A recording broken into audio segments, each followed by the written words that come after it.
out and actually oldie but goodie for today. And I think this will be a lot of fun for us to have some conversation around because our next tap in is going to be about kind of diving into the UVP and all that kind of stuff piece by piece as to where you apply that work that you do within the unique value proposition. So I'm not going to teach and educate on the unique value proposition. Our next couple of ones is how to educate where you apply it and how you apply it. And then that next part that's going to happen is it'll probably be the beginning of January. We're going to do a story lab. So Sean and I were chatting, and I just showed him kind of the basic outline. And Jen and Derek, I'll have you look at it too. It's that part of us being able to tell our stories. So more and more and more people are looking for the ability to tell their story. I keep bugging Mr. Bjornson, and it's going to happen. He needs to go tell his running story. 100% needs to tell his running story, right? And get Manulife to partner with Vitality and what you do and how it all works. People resonate with that. And that really is a number one trait that happens. So all of this throughout the tap-in experience that we're doing and the one-on-one coaching, if you do one-on-one coaching with ourselves or you're part of our enriched group, this is all leads to how do you tell your story? How do you better connect? So this was one I wanted to bring up because there's been a lot of questions around LinkedIn and how to formulate your wording, your content on there, and the understanding of the opportunity. Because LinkedIn it's a funny beast. It's a really, really interesting platform. And the number one thing I want to talk about here is that when you are putting content on LinkedIn, LinkedIn is not a place that will really visually celebrate your thought leadership. People will be engaging in the background. You'll be getting things for them to think about. But for them to give a like or to start comment, it's not as common as you would think it would be. So the top performing posts are I went to an event, yay, celebration. I went to a conference, yay, celebration, right? I got a job promotion, yay, celebration, right? Or I started a new job. Those are the top engaged or visually engaged posts out there. Does that move your business forward and all that kind of stuff? There's arguments there, pros and cons. As soon as you start putting something out there that is thought leadership, not as many people are going to engage publicly. And the reason being is that LinkedIn is not anonymous whatsoever, right? So if you are speaking to something that is kind of a disruption or a different way of thinking or something very personal, it's not going to be seen visually as much. So I just want you to keep that in mind as we go through this today. Okay. So a call to action. A call to action is not an action in our world of moving people forward, especially in an advice-based business and an advice-based industry. It is going to be something that I will help you formulate, and everyone else will kind of dive in on their own little parts of what is behavioral psychology of an action, what does it look like, and how does it show up in your copy?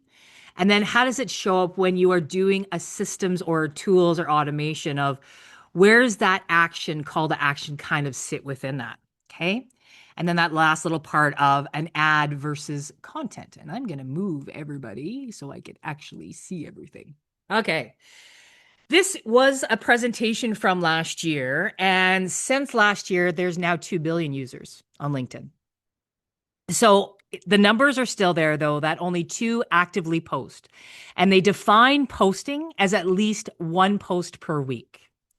There's over 67 million company pages, and that number has actually gone down, which is interesting to me. And you can see that they're trying to get a push back that if you do have a business page or a company page, LinkedIn is now offering free trials, which is interesting to me. So they're trying to push the business pages a bit because they are seeing a decline on as many people having active business pages. Videos trending right now, but written content still outperforms and I think will always outperform on LinkedIn. And Derek, I'm going to kind of have you pop in here because I see my written content. It pops way more than video. So video on my other platforms like Instagram or like on Facebook, it's crazy how it hits. Mhm. But the written content, it really outperforms. And is there anything in the back of your head to kind of say, why does written content perform better, in your opinion? Well, I mean, in terms of it being platform specific, LinkedIn really just hasn't caught up to the other channels in terms of figuring out how to present video. The research that I see is really contradictory, which is interesting.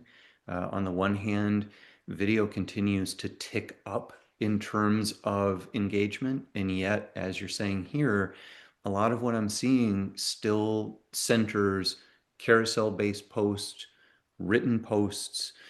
It really has to do with the way that LinkedIn rolled out video, um, making it harder for people to engage. And that's one of the things about social. We all know this. We're all users of one or more of these channels.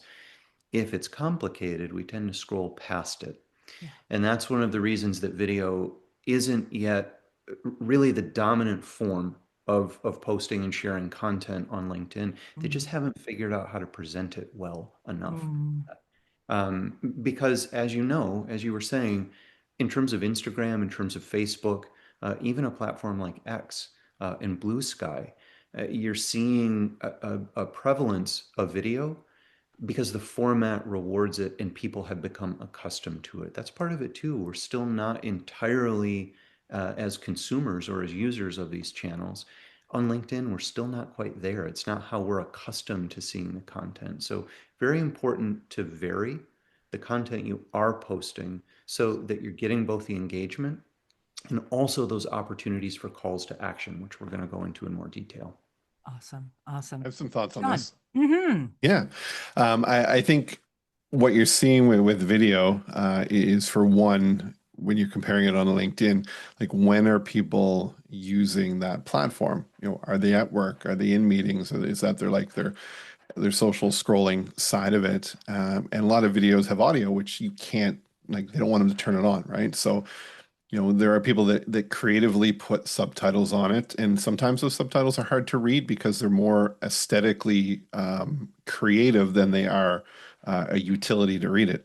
Where the text posts, you can skim it, you can scroll it, you can jump through it. The video, you are held hostage to waiting for that video to move at the pace that it's at, right? So I think that's why that platform. I know myself, my own behavior. I'm on LinkedIn while I'm in my workday. If I'm on my phone, sitting on the couch or whatever, it's not LinkedIn, right? It might be Instagram or anything like that, where I'm looking and I can turn the audio on, and I like that experience. That's my um, view on why I think the video on that platform isn't as engaging as the text post. I think it's interesting, right? I do a lot of my scrolling on LinkedIn on my desktop. I truly do. If I am looking at other socials or other platforms, it's on my phone and I'm hanging out somewhere, having my little break and doing the scrolls. It's very interesting looking at our behaviors and our pieces. And Jen, I want to pull you in on this part too, because I think us understanding the importance of if we are going to go out in the media route, right? If social media is part of your strategy for your business and growing your business, there's something interesting too that I see LinkedIn versus all the other providers too. A lot of people do utilize and usage time for LinkedIn is during work hours, 100% during work hours. But going to, and I don't know if shame's the right word or whatever it may be, because when we go on a platform, especially like LinkedIn, which is business to business, we are usually going on this platform for a professional or business opportunity to up our lives. So, ergo, we want it to be very quiet. We want it to be very secretive because we don't want someone walking by our cubicle or whatever hear us listen to something that might be disruptive. And I'm just kind of guessing at this, but what are your thoughts on that, Jenna? I think it is all of these pieces, and also just purposeful.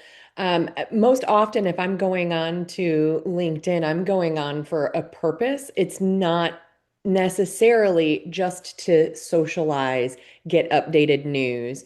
I'm most often going to see, has somebody posted something recently? Is this related to my work? So I do think that there's um, that purposeful connection. It's the old meme um, of like you post different pictures on different platforms, right? And formally, it's our process to code switch and to utilize a specific identity for a specific person purpose. And we do that often through social media, which is my Facebook is treated differently. I post different pictures, I have different comments. Well, and truthfully, even if it's the same picture, it's usually with a different intent when I put it on Instagram then, or if I modify it and post it on LinkedIn. And I think what's important again is for us to understand what am I trying to get out of the audience from each of those? I'm trying to share through social attention and the reinforcement from that, a specific thing. And to your point, if it's likes or views or seeing my analytics go up and I don't see that, it's not going to feel as reinforcing unless I identify a different purpose for that. It's so that I can share the content. It's not so that I can see how many people absorb it. So it's really understanding who you are for each platform and the purpose of each platform, which is a whole different conversation. But yes to all of it. There's a that old saying, right? There's 1,000 versions of you out there, right? And I am an extremely I just lately changed my Facebook. My for Facebook, my name used to be Samantha German on there all the time. I had an alter ego for Facebook forever, right? Or Samantha Germain, depending on what kind of mood I was in. But like that was the fun, playful me. And I hid from the business world on my Facebook. I really protected it because I didn't want people to find me. So it is very interesting of just knowing how you're utilizing platforms, how you're utilizing networking opportunities, rooms, events, conferences you go into. There's a big message here on understanding your intent on that said platform and what your expectation is to get on that. So it's really cool and interesting. So thank you everyone. So considerations to keep front of mind. And we just kind of talked about this. And this is a rule that I keep very strongly and near and dear because it's not just one strategy that you need to approach any type of marketing on social, off social. I'm talking about marketing as a whole. Okay. You need to show up in very specific ways with very specific combinations. And it kind of even speaks to the point that Jenna said of what is my intent on this platform? How does this platform respond? Because I have that same habit of I have the same imagery or video that I use across all platforms, but my captions and my copy changes. Very, very specific. So when you're going into this and you are planning for your content strategy or what you're going to do, these questions are, am I educating on a topic that is relevant and in plain language with bias? I want your opinion. I want you to teach me something with bias. Am I showing my true authentic self with entertaining posts, events, and stories to like-minded individuals? So entertaining, I'm not talking about going out and dancing and doing all those lovely, wonderful things. Entertaining is that part of how are you going to keep their attention? And that's cadence, that's speech, that's what you say right in the beginning, the hook. And later on, we're going to teach you even just how to do a really, really, really quick adjustment on how you poach. There's another slip. I do lots of Freudian slips, eh, Jenna? And how you post, right? Just doing a simple rearrangement, right? So entertaining is just, are you keeping them? Are you spending time engaging with identified ideal clientele? This, especially on LinkedIn, is incredibly important. Incredibly important. So LinkedIn favors engagement, it favors comments, it favors people who are engaging with other individuals' posts. However, I would be very careful about this, especially in the world of financial services. So, in the world of financial services, you look at an advisor's post who has a whole bunch of comments and likes and stuff like that. I guarantee it when I jump on it, it's a whole bunch of financial advisors liking and commenting on a financial advisor's post, or their wholesalers, or their bosses, or their product people. right? So being very mindful, like, yes, there's a time for when you're having community discussion, but you also go to a lot of PD days, you go to a lot of conferences, you go to a lot of online training, and that's just another stack on your daily time allocated to be playing within your industry all the time. So you need to look at places and opportunities to get away from the industry speak and conversation and talk in the world and in the platforms and within the commentary of your ideal client and target market. And that's one really easy fix to do. So do I tell stories and are they reaching my ideal client? I cannot wait for the story lab. I think it'll be a lot of fun and we'll be doing, little pieces here and there, but just simplified ways of just how to tell a story. And the idea lab, when I was playing with it, it was just about how do you right your wrong, and right is WRITE. But everyone wants to hear the true story of how you built your business, why you built your business, what your day to day looks like. I want to see that my financial advisor, and 100%, I want to see that my financial advisor is investing back into himself. I want to see his story, what he is doing, right? Okay, I got to move this so I can actually see now. This one makes Derek very excited. It's one of his favorite slides. Give me one sec. How do I move it to go across the top? Yay. Just do the Gen X thing and click a bunch of buttons. That's how you make it go across the top. Okay. Every story, basic story that you are telling with your intent is your ideal client has a current reality that they are living in right now. Everyone has a desired reality that they want to live within. And between those two realities is a gap. And I had one of my Freudian slips of, I used to say pains, problems, needs, and or gaps. And that came out one day as pains, problem, needs, or inner gaps.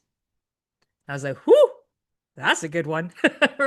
And that's kind of where we're challenging and that's where we're playing in a little bit. So by looking at this whole part of when we are going through the unique value proposition in the next couple of sessions, right? We are going to be able to have conversation within your marketing, no matter what platform, no matter what environment, of when we are going through this, the pains, problems, needs, and or gaps are so important because we're talking to their current reality. I see you. I understand your world. I have gone from this and we have shared values, right? And that's incredibly important to have, right? You talk to someone when you are doing this current reality, your ideal client market. And when I talk about niching inward, is you. It's you, someone 5 to 10 years behind you, and 5 years forward is kind of the approximate number. And here's where you also pull your stories from, right? That current reality comes from those pains, problem, needs, or inner gaps, right? And this is where you build trust. You tell stories and you utilize imagery. And imagery comes again from who is your ideal client target market? What does their everyday look like? Not their business, if you're going for business owners, but what does their everyday look like? I'm going to pause on this one. Jenna, Sean, and I'm not sure if Derek's there. I think he might have popped off or got kicked out. But Jenna or Sean, is there anything you want to add in here before I move on? Um, I, I mean, again, I think it's just it's emphasizing in a metaphysical world, right? We would call it manifesting, but it's really visualizing, helping people visualize that desired state, which honors that even if we reach a desired state, there's still another current reality and there's still another desired reality. So I think it's also just this is a continuous loop where we have the opportunity to envision goals and success along with people for ourselves or with, for others, and have that opportunity to bridge that gap through storytelling, which is really, again, what you're emphasizing. either we've had that lived experience or someone else has, and it's usually both. Mhm. And that gap is everybody's actual reality.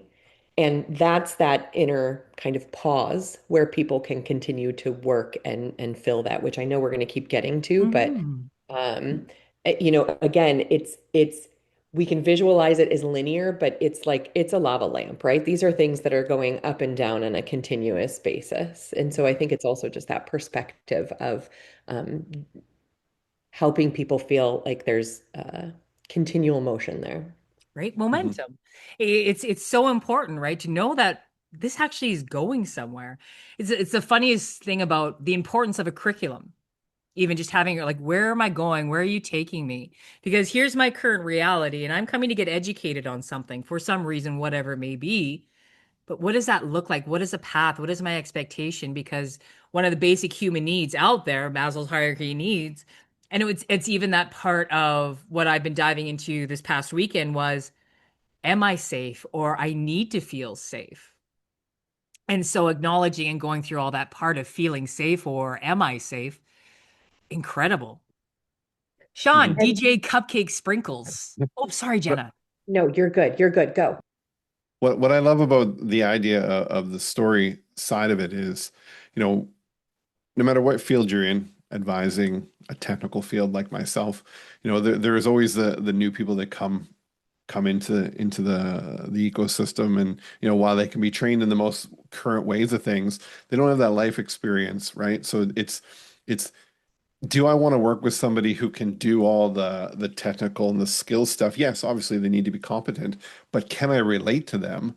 Are they somebody that has a personality and living their life? Do they, can they resonate with me as well? And a lot of times when I'm coaching clients on email structures and things like that. Now, Derek's obviously the wizard in that, but one of the things that stands out, whether they're doing a podcast, whether they're doing a video, is tell that story. Like always be training your brain to be, as you go through the days, looking at things and be like, oh, that's really cool. Like make a note of that. The same thing when you come back and you want to tell your spouse, tell your friend, oh, I just saw this thing and this is really cool, or this made me think about this. That's the story, right? That's the part that's like you're taking somebody on that journey with you. And I'm a big believer in AI to help structure content. I don't like going in there and saying just create stories, but I'm going to tell you, Mr. AI or Chatty or whatever name you want to give it. I'm going to tell you a story. Now follow the framework to structure the writing to help me get that out, right? So that's Mhm. how I utilize it. Every prompt that I create for creating content for myself starts with tell me the story behind this or describe this thing, Mhm. right? I love it. I love it. I absolutely love it. Derek, do you have anything to add before we move on, hun? Well, considering my internet decided to drop out right at the pivotal moment, He's like, because um, again, I missed that part of the conversation. What I would say, and Sean, I think you're absolutely right about that. I think the enthusiasm of attention and mm, that desire to share. Kim, the story you led with about the unfortunate older woman who took a yep. spill and was surrounded by the community. Those types of stories are really what open the door to your expertise. And I would say in terms of the structuring, the framework, I mean, that's really what we're providing here. On the back end of that, there's an incredible opportunity to use AI to do what I regularly do with clients, and that is continuity checks. So, along with at the start of that process, helping your AI tool of choice learn the methodology, learn the narrative arc. On the back end of that, you can also use AI to run continuity checks, right? In terms of not just grammar and syntax, but tone, style, voice, Hmm. narrative continuity. Do you have an arc that you follow? Does it lead naturally and seamlessly to the call to action that we're going to be talking about? So you have all of these opportunities to use these assistive technologies, but the real magic happens when you, and Sean, I think you said it so well, when you feel that impulse to share what just happened. And that's the point at which you really want to start taking note, because that enthusiasm is going to guide all of your content. That's the content that's going to land with your ideal client. I love it. Thank you guys. Thank you. This Well, is, oh, Kim, if I can just really quickly too, love this. sorry, Yes, there's yes. always so much good stuff. I love it. It is to me, this is especially as I heard Sean and Derek talking, it is the reason that most people will say, I liked reading the book rather than watching the movie. And it's because neurologically it requires us to practice empathy, which is to put ourselves in the scenario of a character, of another person. And ultimately that's what you're asking to be done in a storytelling framework. You're allowing that person to see themselves in this character, in this reality, and what it can look like. And that is more powerful neurologically than simply somebody else putting that person in the situation. So it's a good empathy practice, not just in understanding the safety mechanism there, but as you mentioned before, but being able to actually practice a skill. You might have just made an argument for LinkedIn. Why written posts perform better. I'm totally chills, totally chills, right? You guys, you get to witness the enriched group's brainstorming. But this probably is just the argument. I have chills everywhere. LinkedIn's platform is utilized for business. People are looking for a job, looking for clients, looking for everything, right? So, Jenna, what you just said neurologically, why written stories, posts perform better on LinkedIn is because, again, you're giving that extra opportunity neurologically to have empathy and live within that story. So maybe, ladies and gentlemen, we've just cracked the code. I think that's quite interesting to do because even just that current reality. So there's two really big questions that I coach a lot of people through, and it's that one to put in your back pocket because don't just tell stories for telling stories' sake, right? You're because sometimes people look at you going, someone's cuckoo for Cocoa Puffs and all that kind of stuff. But how do you set the stage to give yourself opportunity to tell a story?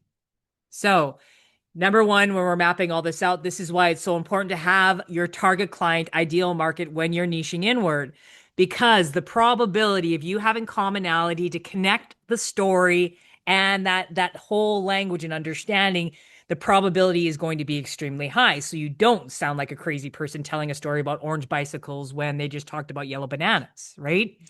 So, as we're looking at my two favorite questions to understand and uncover a client's where they are, where their brain, where they're going. First one being, after us working together for 1 year, what do you want or need to happen for you to feel successful?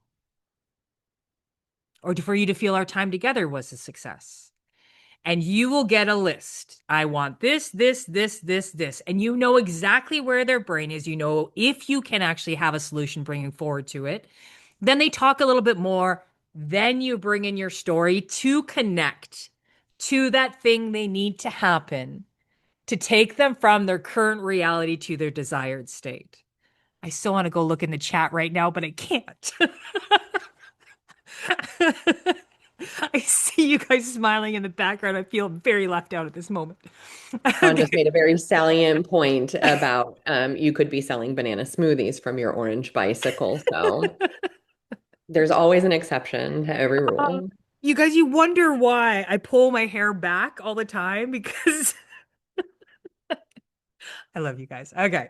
The other question on a scale from 1 to 10, how happy are you with your business, your finances, your mental well-being, your systems and tools. Someone will give a number. It's usually a 5 or a 6. It's usually the numbers.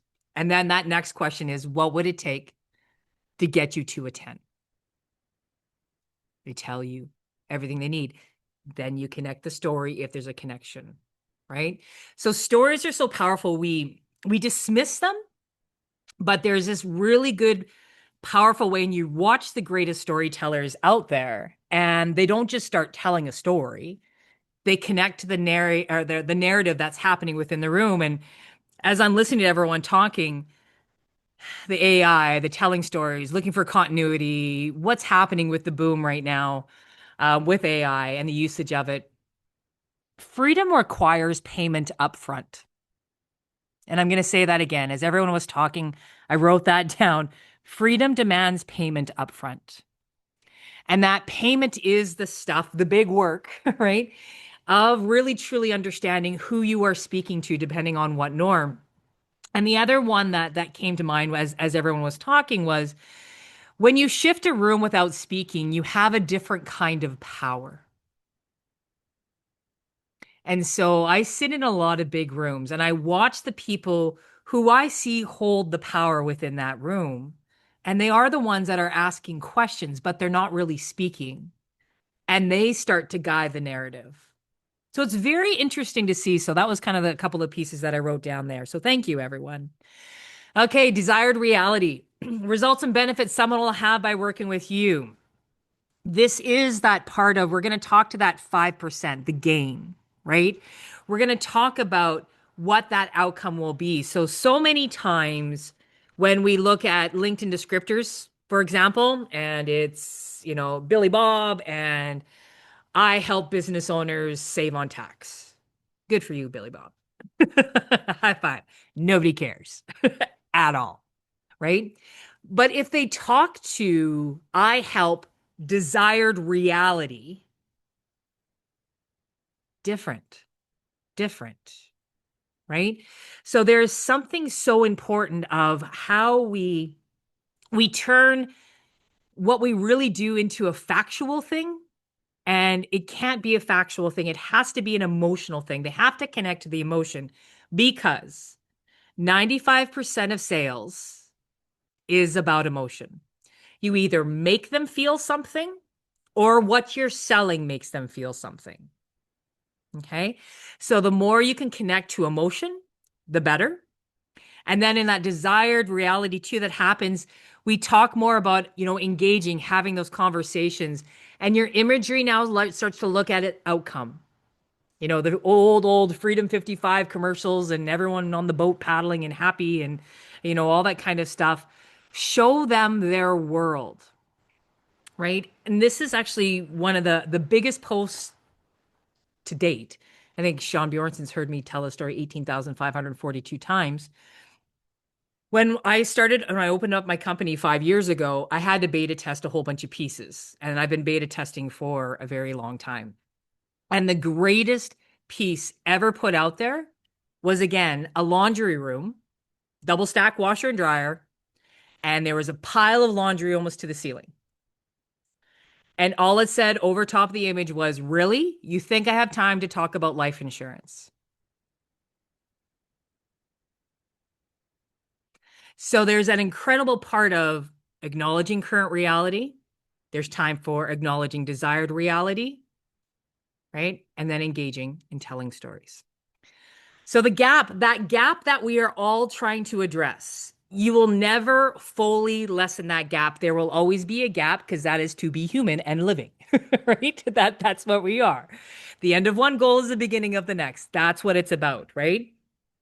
But this is where we educate. Try this. So that real big call to action is that you want to have them take an action or ask a question. Because as soon as someone asks a question, you got them. You really have them. You truly do, right? So it's that part of bringing everything in together and what you talk to in the gap, what you solve. You want to provoke them to ask a question, right? So it's a polls. It's kind of that first 3 lines of your content. And I'll show you how this works, right? This is all where you bring in your brand voice. So I'm going to jump on to the next slide. But before I jump on to the next piece, Sean, Derek, Jenna, anyone?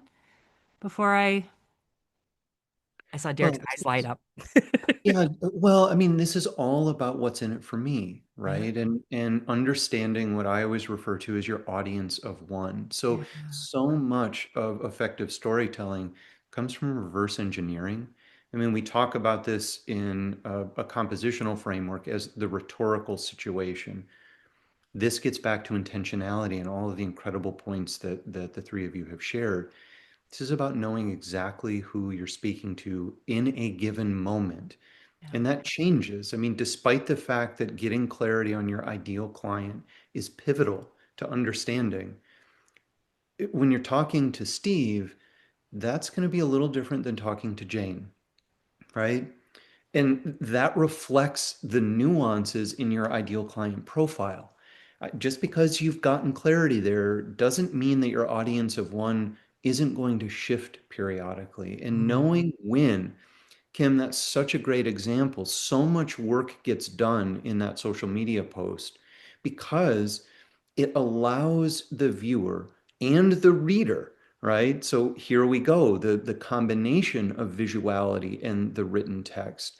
It allows the reader to take ownership of that moment. So you're creating a very real stakeholder relationship. This is not, hey, I'm going to tell you this, or hey, I'm going to share this story with you. It's, hey, you're not going to believe this. And ultimately, you're going to be the person who finishes the story.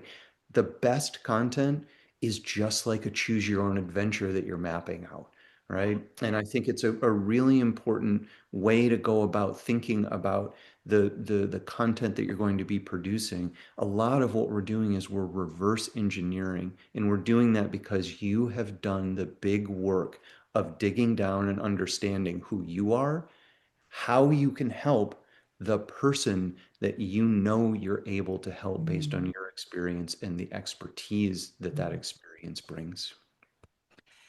A lot of advisors do say or don't have time to do social media. So again, we have different types of marketing out there, 100%. Um, if anything, I'm saying I'm encouraging people to write. I want people to write. Any type of social media is about you clarifying and connecting with your voice. Number one thing. So I always say to anybody that comes on with me and we do that, the big, impact blueprint in the beginning, and I want to post on social and I got to get this and I got to get this account and I got to do this. It's sure, great, fantastic, high five, but I don't want you to be high fiving to your face in a week and a half because you're expecting something different from it. The number one thing always to lead with any type of posted communication, it's all for you first. It's for you first.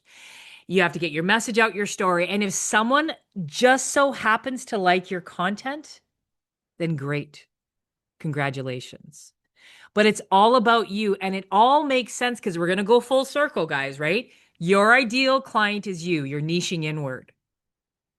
So if you are brave enough and bold enough to tell your story and connect with people beyond the product that you sell, when you talk to what that product gives, your life, your continuity, your obligations, all those wonderful, powerful, protective things, woo, it's fantastic. It's fantastic. I was having a little bit of, amen, hallelujah. I'm going to church today, guys. I'm feeling a little spiritual today. Okay. This is one of our gentlemen that he's been working with me for a year now, a year and a half now, I think. And he has beautiful posts, right? To the point of I know when someone, well, sometimes the stakes are a little bit low on LinkedIn because if you just show up more than once a week, you're a superstar. But he does a really good job, right? So looking at what he does and how he does it, the fear of making financial mistakes, uncertainty that you're not taking full advantage of all the opportunities. So he coaches millennials, right? His ideal client target market are millennials. I get it. I've helped lots of millennials just like you. I speak your language, no jargon, no judgment, just clear guidance. And if you guys look really closely, Derek is twitching right now because he knows it's AI because that's the biggest tell. Anyways, we'll continue on. Here's some common questions I help answer. I have never invested before. How do I begin? Blah, blah, blah, blah, blah. Right? Here's all those questions. Look at how he closes this. And this speaks so simply on this topic of engineering that I want you to experience life, not financial stress. So imagine if he took that whole part and started right at the beginning. So if you look at anything that you write, even an email to a client, the probability is extremely high that how you ended that last part that you ended is probably what needs to go up in the beginning. Like so, so high, right? It happens and the proof is there all over the place. So when we look at that type of piece on what it looks like, it's crazy. Here's another one without AI speak, but right? No jargon, no fluff, just real actionable advice to help you take control of your financial views. Your financial future. So if we change this around, and I'm going to have Derek jump in on here, if you took that last sentence, and this is totally day at the improv, but if you took that last sentence, Derek, how would you formulate that last sentence to be the hook at the beginning?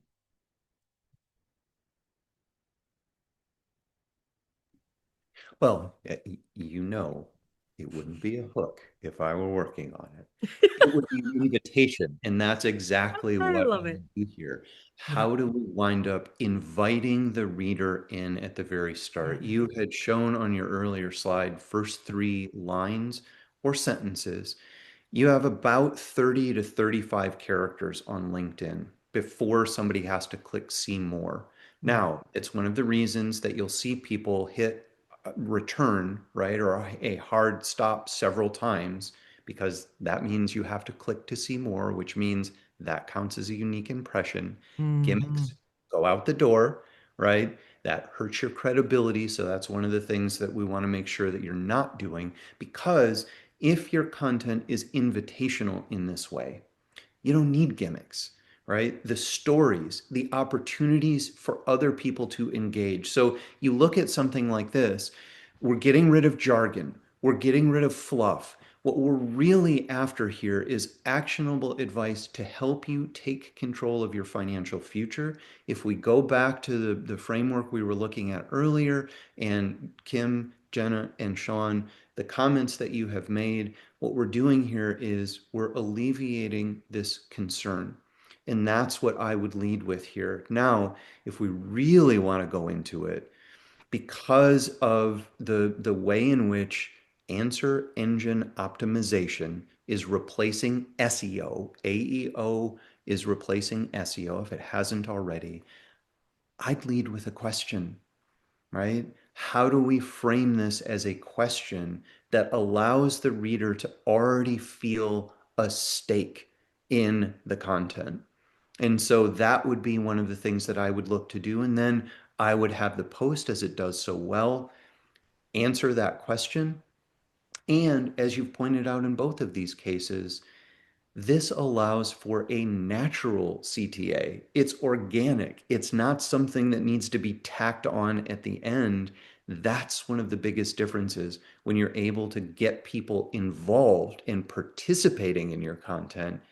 They're going to ask that question without you needing to. How do I get in touch with this person? What's the next step? Let me send a DM. This was a great point, right? As opposed to you having to labor that instead of forcing it or tacking it on. So those are some of the things that I'm looking at without going in and rejiggering the language itself, but just in terms of technique and strategy, those are some of the things that I would look to do. And Kim, to your point, this happens all the time. I can't tell you for all the 100 years I've spent in terms of helping writers with their writing in a classroom setting. This is one of the things that's just on repeat, right? I've recorded it, like I say it so often. Yeah. Generally, people write their way into the insight, into the epiphany, Right. into the revelation. And this is one of the ways in which having not a copywriter necessarily, but a copy editor, which is even more important in the age of AI, come in and say, hey, you know what? just as you've done with this post, here's the lead. Let's not bury it. Let's get that at the front of the post so that people feel engaged from the start. Mm-hmm. Mm-hmm. I love that first part. I'm going to go on to Sean and Jenna after this. Sean, I'll go to you next and then Jenna. Okay.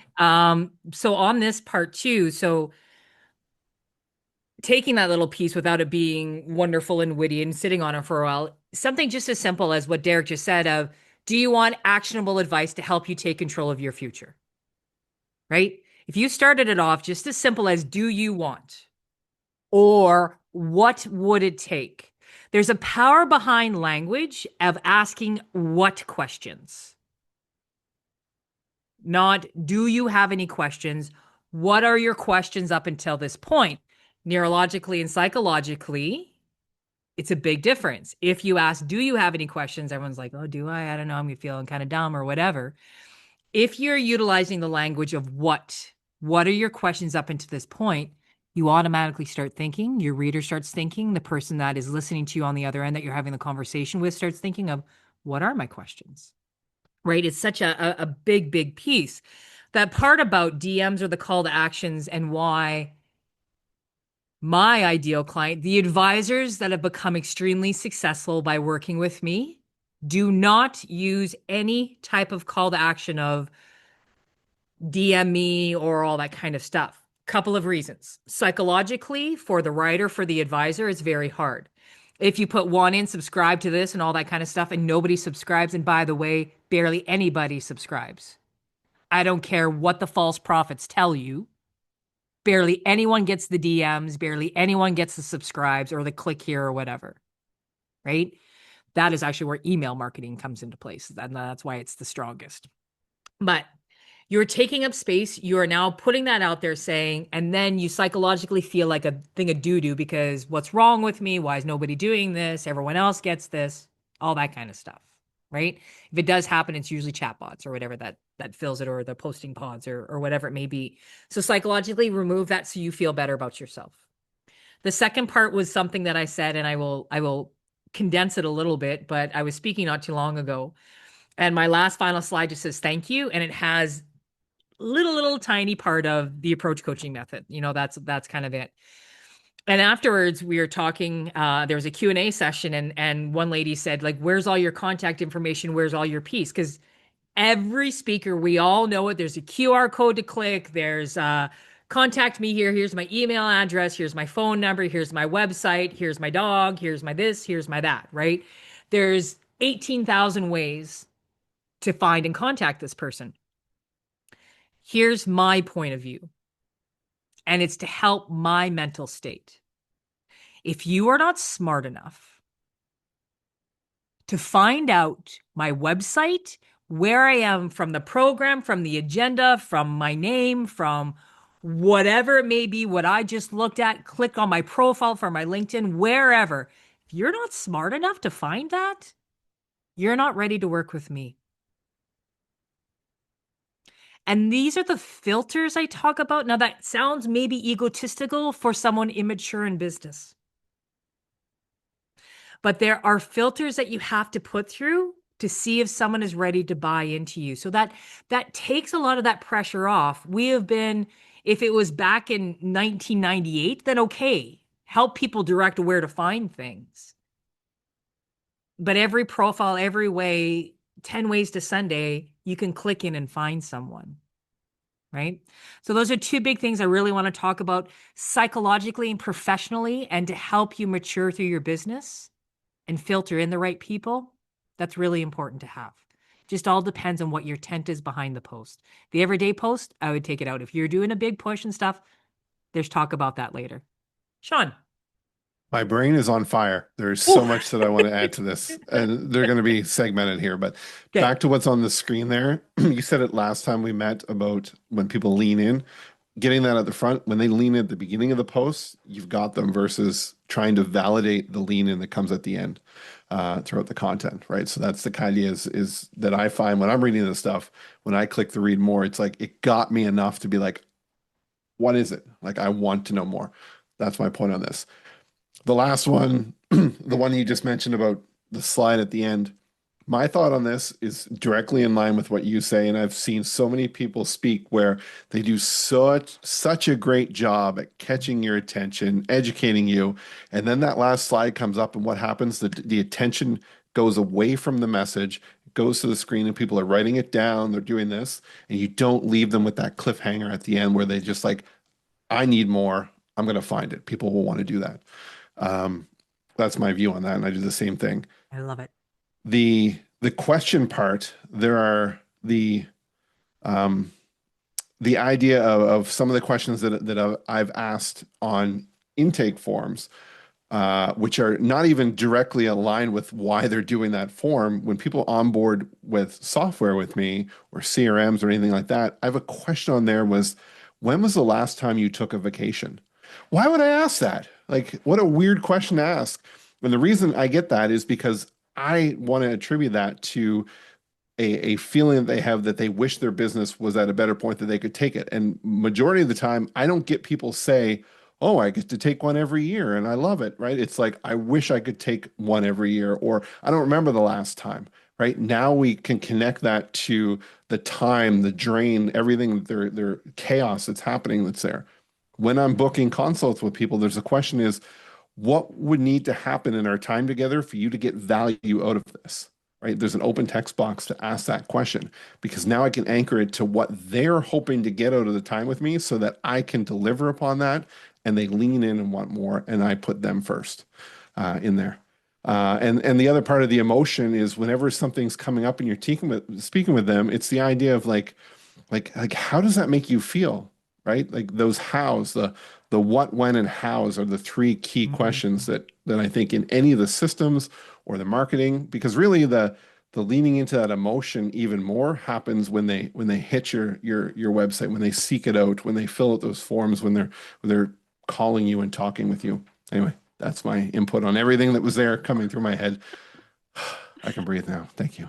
I love it. I love it. And this is why we all work so well together, right? Everyone, behavioral psychology, systems tools, copy content, coaching, strategic structure, they all flow in together. There's purpose behind it, right? There's these incredible nuggets that will always feed into the same thing.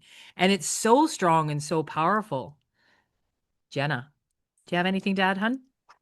I mean, a post-it note full of things, but I also want to honor the amount of time that we have. So I'll just say very quickly, and again, I think they are just uh, reinforcing points that have already been made. Sean, one of the questions I ask in almost every any interview is, "What's the most boring thing about you?" And Mhm. it fascinates me because one, people don't often have an answer right away. And every time I'm like, that is the most interesting thing I've heard. And so again, it is redirecting and reframing and helping people to see themselves in a different place. Current reality, desired reality. There's always a gap that we can fill. Kim, you used the word filter. I think we most commonly use the word boundary when we think about how we build our business, build our personal lives. And I think one of the important facets to understanding boundaries, filters is we have options, right? Often we assume a boundary is like a brick wall. It's built up to avoid or to make sure that somebody can't pass through something. But ultimately, what you're saying is, I have a filter set to make sure that the right people get through. So I try to get people to understand boundaries differently. You've got screens, you've got doors, you've got windows, you have all different kinds of boundaries that you can build. And again, you have to apply them strategically and with purpose to each of those needs, and especially in a business sense that you can not just legally and regulatorily protect your business, but also just your personal self. And then I'll leave it on this last little classroom tip, and hopefully Derek will be proud of this as well. But it's also just a reminder that you can leave something as a draft. You can post something, you can leave it as a draft. You can walk away and you can come back to it and reread it from a new and fresh perspective. And I always used to tell people, have your grandma read it, like have a stranger read something to see if you meet that need, if it clicks, if it makes sense, because it made sense to you when you wrote it, but it may not make sense in the story that you're trying to tell. So draft it, sit on it, reread it, and then usually start at the beginning again so that you have that connection and that why that you want to make. My most brilliant newsletter, article, call it whatever, blog I thought I ever wrote was called The Public Should'er. And I thought I was laughing my ass off the whole entire time writing it, right? So, because I go insane when people tell me I should do something. So it goes to that analogy of when you tell someone they should do something, you feel like they're shitting all over you. Right. So there's, this great article. And I did a really cool graphic of an outhouse with the boy and the girl and the little sign saying it's out of order. And I was laughing. It didn't hit with anyone. No one. To the point my friends were writing me saying, Kim, you spelt shoulder wrong. And what is a shoulder? Why is it out of order? Like, are you crazy? Do you need a holiday? Right. So it's now I vet my big articles or big newsletters through my 87-year-old mother-in-law, who still has no clue what I do for a living. But she gets, when she reads through it and she gets the idea, the context of the story, she understands it. So I'm 100% all over getting someone that has no clue what you do for a living, proofread your stuff. Okay. We're wrapping up here. We missed all the Griffin girls are probably freezing their little patooties off in Banff, Canada at their conference. So that's why we're kind of little lean today. But I want to leave us with something to do. I have an ask.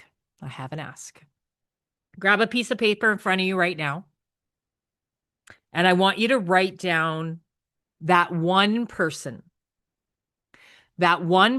in your life that you love with your everything, your all. They could be not with us today in this world. They could be with us. But who is that one person that you love and that's your all? That next thing is something magically just happened and you switched bodies. You are now them. And you are now responsible for their life, for their business, for their health, for their wealth. You're responsible for everything. How important, how diligent, how disciplined, all of those wonderful actionable words would you be to taking care of that life that you are now responsible, that you are going to have of theirs for 3 months, and you've got to give that life back to them after the end of 3 months? What would you do? How would you take care of them? How would you show up every day? So that's my big ask that I leave with you. This is something that I go back to every month because it's very funny. I take care of my dog way better than I take care of myself. And it's really interesting. So I want to leave you with that thought. And that's it for Tap In today. Thank you so much for everybody. And we will see you in 2 weeks. 2 weeks. Okay. Bye. Do, do,